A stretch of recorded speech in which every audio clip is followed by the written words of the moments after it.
नमस्कार दोस्तों, हमारे YouTube चैनल में आपका स्वागत है। दोस्तों, अगर आप लोगों ने अब तक चैनल को सब्सक्राइब नहीं किया है तो प्लीज सब्सक्राइब जरूर करें और सब्सक्राइब करने के बाद बेल आइकन पर क्लिक करके नोटिफिकेशन को ऑन कर ले। ठीक है दोस्तों, आज का वीडियो बहुत खास है, इंपॉर्टेंट है, बहुत ही ज्यादा खास वीडियो है। ऐसा वीडियो मैंने पहले चैनल पे कभी अपलोड नहीं किया है। तो दोस्तों, आज मैं आपको बताऊंगा कि 220 वोल्टेज में चलने वाला 220 वोल्टेज में चलने वाला फैन जो कि 1440 आरपीएम में है, कूलर हो सकता है, फ्राटा हो सकता है, उसको आप आधे वोल्टेज में कैसे चलाए। ठीक है, यानी कि 100 वोल्टेज में उसको कैसे चलाएं। 220 वोल्टेज का चीज जो होती है, आपके घर में अगर 200 लाइट आती है तभी वो चल पाता है 220 का। ठीक है, लेकिन उसको अगर किसी के घर में कम लाइट आ रही है, आधी लाइट आ रही है, 100 के आसपास, 100 है, 110 है, तो इतनी लाइट आती है तो वो ये काम कर सकता है आसानी से। ठीक है, तो कैसे आपको चलाना है 220 वोल्टेज की चीज, 220 वोल्टेज का फैन कूलर आपको 100 में कैसे चलाना है, वो यहाँ पे डायग्राम से मैं आपको समझाऊंगा। तो ध्यान से देखिए, वीडियो को कंप्लीट इंफॉर्मेशन आपको दूंगा, तो वीडियो के साथ बने रहे लास्ट तक। चलिए शुरू करते हैं दोस्तों। हमारा जो 1440 आरपीएम का, ठीक है, जो कूलर है, जो फ्राटा है, जिसको 1440 आरपीएम का जो हमारा फ्राटा फैन होता है 4 पंखड़ी का, ठीक है, उसके अंदर टोटल 8 कॉइलें डाली जाती हैं। तो 4 कॉइलें रनिंग की होती हैं, 4 स्टार्टिंग की होती है। आपको वाइंडिंग सेम रखनी है, बस कनेक्शन में बदलाव आपको करना है। देखिए, मैं यहाँ पे डायग्राम से आपको समझा रहा हूं तो बहुत अच्छे से आप समझ जाएंगे।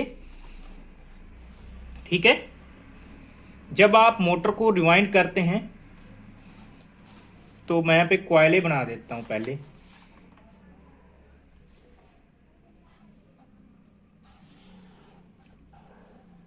देखिए, कॉइल नंबर 1,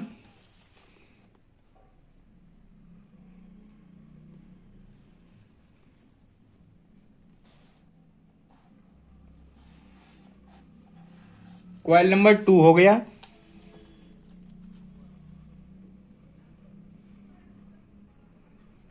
और ये 3 हो गया,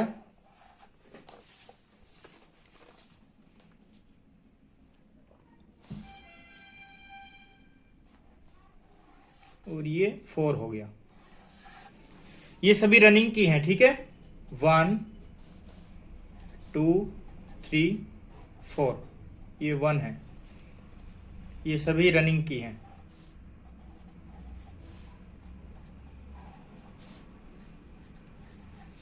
ठीक है,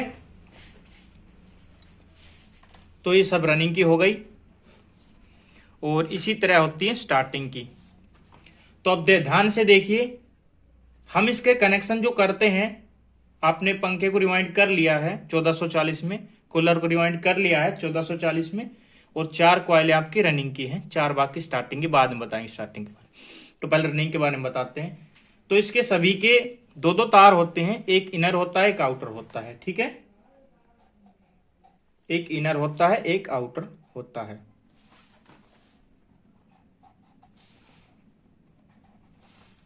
ठीक है, सभी में।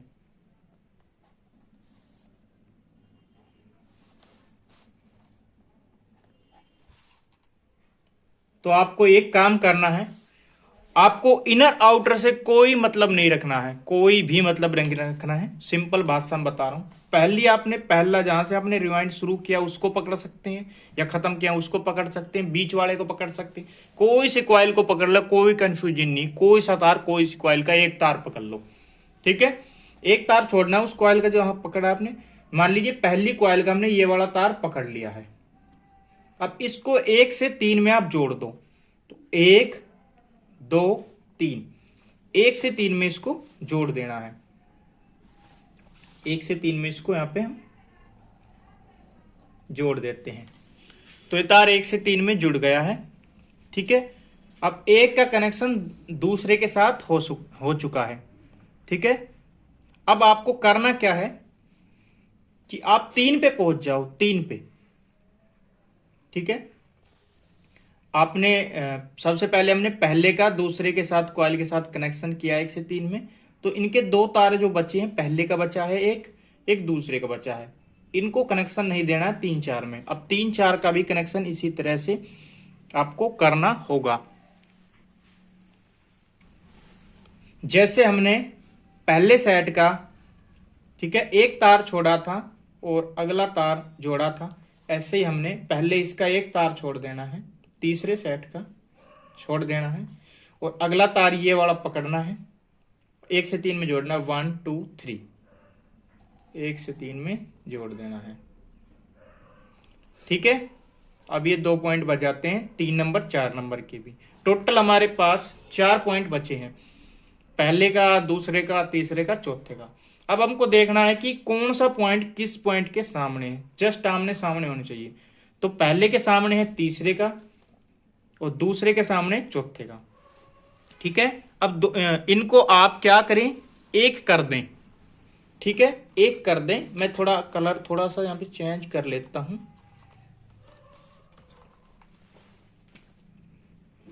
तो इन सबको एक कर दे आमने सामने। इसके सामने ये वाला है, एक हो गया, और इसके सामने ये वाला है, जैसे कि चक्की मोटर के अंदर करते हैं डेल्टा में, पैरेलल के अंदर। ठीक है। अब हमने आमने सामने कर दिया है, तो एक पॉइंट हमारा ये बन गया है, और एक जो आमने सामने किया है ये वाला हमारा बन गया है। ठीक है। ये जो तार है ऐसे जा रहा है, इसके ऊपर से जा रहा है। ठीक है। तो जो आमने सामने करे हैं उसके एक एक पॉइंट हमारे बन गए हैं। तो इस एक पॉइंट को आप रनिंग का R1 मान सकते हो, इसको R2 मान सकते हो। सेम टू सेम इसी तरह से स्टार्टिंग के भी होंगे, सेम तरीके से। तो स्टार्टिंग के लिए भी मैं एक कलर ले लेता हूं अलग से।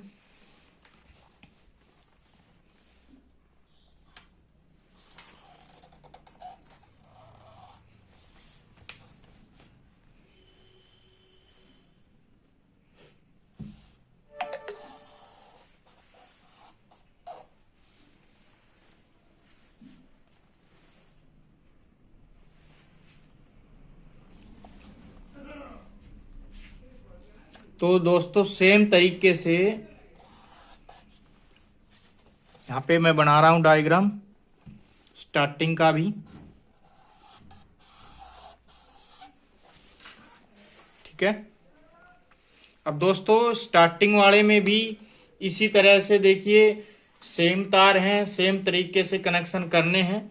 तो मैं आपको टाइम जैसा इसमें किया था सेम तरीके से करने हैं, आपका टाइम खराब नहीं करूंगा। ये 1 है, ये 2 है, ये 3 है, ये 4 है, स्टार्टिंग के सारे कॉइल हैं। तो पहला छोड़ना है, इसको 1 से 3 जोड़ना, 1 2 3। ठीक है, इसको छोड़ देना है। फिर उसके बाद तीसरे का एक छोड़ना है, और इसको 1 से 3 में 1 2 3। ठीक है। अब 4 पॉइंट बचे हैं, इनको आमने सामने जोड़ देने हैं, जो पॉइंट बचे हैं वो। तो ये सभी स्टार्टिंग के हैं, सारे के सारे चारों। अब इनको बिल्कुल आमने सामने जोड़ देना है। एक पॉइंट ये हो गया, एक पॉइंट ये हो गया। एक को बोल सकते हो S1, एक को बोल सकते हो S2। ठीक है। अब हमारे पास टोटल 4 तारे हैं। ठीक है। R1 R2, ठीक है, S1 S2, रनिंग का 1, रनिंग का 2, स्टार्टिंग का 1, स्टार्टिंग का 2।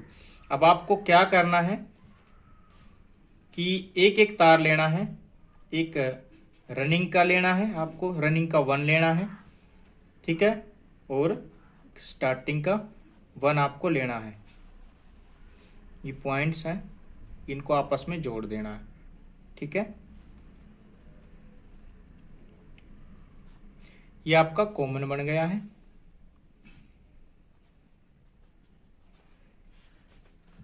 और बाकी बचे 2 तार हैं उनको डायरेक्टली बाहर निकाल देना है।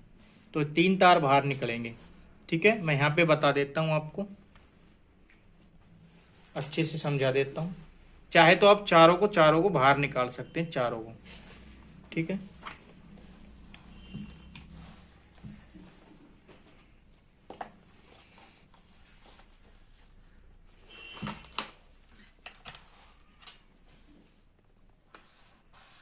एक तार,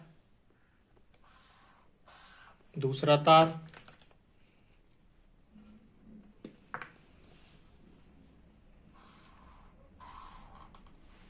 एक तार,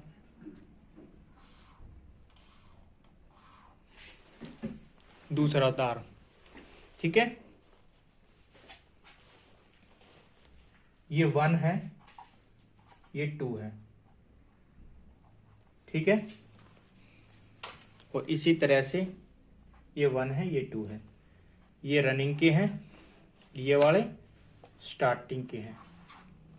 ठीक है, अब आपको करना क्या है, एक रनिंग का लेना है, एक स्टार्टिंग का लेना है। ठीक है, और इनको तो एक कॉमन बना देना है। और इसमें आप डायरेक्ट 220, सॉरी हमने 100 का बनाया है, प्लस वाला तार दे देना है, ये वाला। ठीक है, और एक जो बचा है उसमें आपको कैपेसिटर लगा देना है। कैपेसिटर में 2 तारें होती हैं, एक यहाँ पे लगा दीजिए, एक यहाँ पे लगा दीजिए। ठीक है, अब आप अगर दूसरा तार यहाँ पे देंगे तो भी मोटर चलेगा, यहाँ पे दे देंगे तो भी मोटर चलेगा। तो लेफ्ट राइट करने के लिए आप यहाँ पे भी दे सकते हो, यहाँ पे भी दे सकते हो, लेकिन रनिंग है तो रनिंग में ही दिया जाता है। तो यहाँ पे हम इसको दे देंगे, इस वाले में। यहाँ पे आप माइनस दे सकते हो। आपको टोटल 100 वोल्टेज की जरूरत पड़ेगी इसको चलाने के लिए, 100 वोल्ट एसी।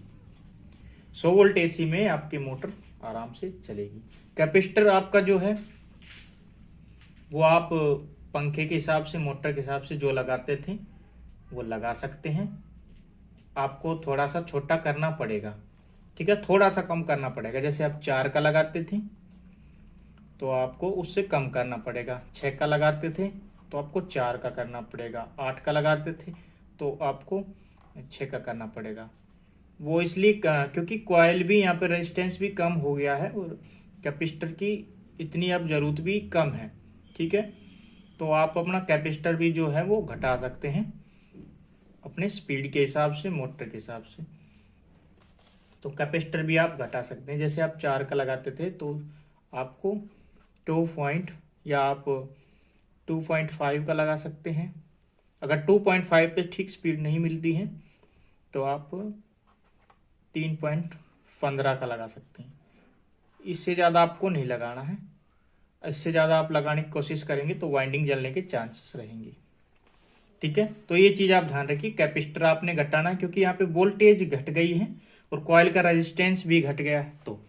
तो ये तरीका है, इस तरह से कनेक्शन करके आप अपने जो 220 वोल्टेज में आप चलाते थे अपने पंखे को, कूलर को, इस तरह से चला सकते हैं। बाकी 2880 को भी आप चला सकते हैं बिल्कुल सेम तरीके से। उसका भी मैं एक छोटा सा डायग्राम आपको वीडियो में दूंगा। ठीक है, कल आपको बताऊंगा, कल शाम को वीडियो देंगे उसमें। तो 2880 में भी ऐसा कर आप सकते हैं सेम तरीके से। वाइंडिंग में आपका कोई बदलाव नहीं होगा। अगर वाइंडिंग में बदलाव करना चाहते हैं तो आप इतना करें कि आप गेज को कम कर सकते हैं, गेज को पतला कर सकते हैं। ठीक है, मोटा नहीं करना, आपको पतला कर सकते हैं। गेज का नंबर आप बढ़ा सकते हैं। अगर आप गेज का नंबर बढ़ाएंगे तो गेज पतला हो जाएगा। ठीक है, तो 1 नंबर गेज को आप पतला भी कर सकते हैं अगर आपके वोल्टेज कम है। और फिर ये वाले कनेक्शन लगा दो, कोई प्रॉब्लम नहीं आएगी, कोई दिक्कत नहीं आएगी, आपकी मोटर जो है ठीक चलेगी। तो ये वीडियो है, तो इसमें थोड़ी सी सावधानी भी आपको रखनी है। जैसे कि मैंने बताया, कैपेसिटर की सावधानी, या आप गेज का नंबर जो है वो थोड़ा सा पतला कर सकते हैं क्योंकि यहाँ पे रेजिस्टेंस पर बहुत ज़्यादा हो जाता है। उस रेजिस्टेंस की वजह से थोड़ी सी दिक्कत आ सकती है, मोटर को जलने के चांसेस हो सकते हैं। ठीक है, तो इसका मैं एक आपको प्रैक्टिकल वीडियो भी दूंगा, एक पंखे को रिवाइंड करके 2880 में, और फिर उसका एक प्रैक्टिकल वीडियो भी आपको दिखाऊंगा कि मोटर पे स्पीड पर क्या फर्क पड़ता है, कितनी स्पीड मिलती है आपको 100 वोल्टेज में। ठीक है, कितना हीट होता है, वो सारी चीजें आपको बताऊंगा। तो इस तरीके से आप अपनी मोटर को 100 वोल्टेज में चला सकते हैं, आपके घर में वोल्टेज की कमी है तो। लेकिन एक चीज ध्यान रखिए, 100 से ऊपर आप वोल्टेज देंगे तो आपकी मोटर फिर जलेगी। ये चीज इसमें ध्यान रखिए, फिर मत कहना कि भाई ये नहीं बताया था। मैंने 100 वोल्टेज की बात करी है, 110 तक भी कोई दिक्कत नहीं है, बट इससे ऊपर वोल्टेज फिर ये सहन नहीं कर पाएगा। ठीक है, तो यहाँ पे 100 वोल्टेज में आपको ठीक ठाक स्पीड यहाँ पे मिल जाती है, जो स्पीड होनी चाहिए। और कैपेसिटर भी आपको कम ही रखना है इसमें। तो आज की वीडियो में बस इतना ही। वीडियो पसंद आई हो तो लाइक करिए। ये जो कनेक्शन है ये यहाँ पे डेटा सेम रहेगा। डेटा में आप एक चीज कम कर सकते हैं, या तो टर्न को थोड़ा सा बढ़ा सकते हैं, हल्का सा रनिंग और स्टार्टिंग दोनों में 10-10, 20-20 टर्न बढ़ा सकते हैं ये कनेक्शन करते हैं तो। या फिर अगर डेटा में आप चेंज करना चाहें तो गेज को थोड़ा सा पतला कर सकते हैं। ठीक है, तो उससे ये होगा कि जो मोटर के जलने के चांसेस रहते हैं वो कम होंगे। ठीक है, बाकी आप सिर्फ कनेक्शन चेंज करना चाहते हैं तो सिर्फ कनेक्शन पे चला सकते हैं, कोई दिक्कत नहीं है, 100 वोल्टेज में चल जाएगा। तो इसका मैं एक वीडियो भी आपको बताऊंगा। ठीक है, प्रैक्टिकल वीडियो भी। और 2880 वाली चीजों को कैसे करते हैं, इसमें आप कूलर ले सकते हैं। कूलर जो आते हैं ना, 4 रनिंग की कॉइलें होती, 4 स्टार्टिंग की, वो वाले, और 4-4 कॉइलें देख के आप कर सकते हैं। ठीक है, आपको आरपीएम से कुछ लेना देना ना है, अब सब कॉइल देखना बस। जहां 4-4 दिखे ये कनेक्शन कर दो और आपका आधा वोल्टेज में आपका मोटर चलेगा। वीडियो काफी लंबी हो गई दोस्तों, आज की वीडियो में बस इतना ही। फिर मिलेंगे किसी अन्य वीडियो के साथ। जय हिंद, जवान।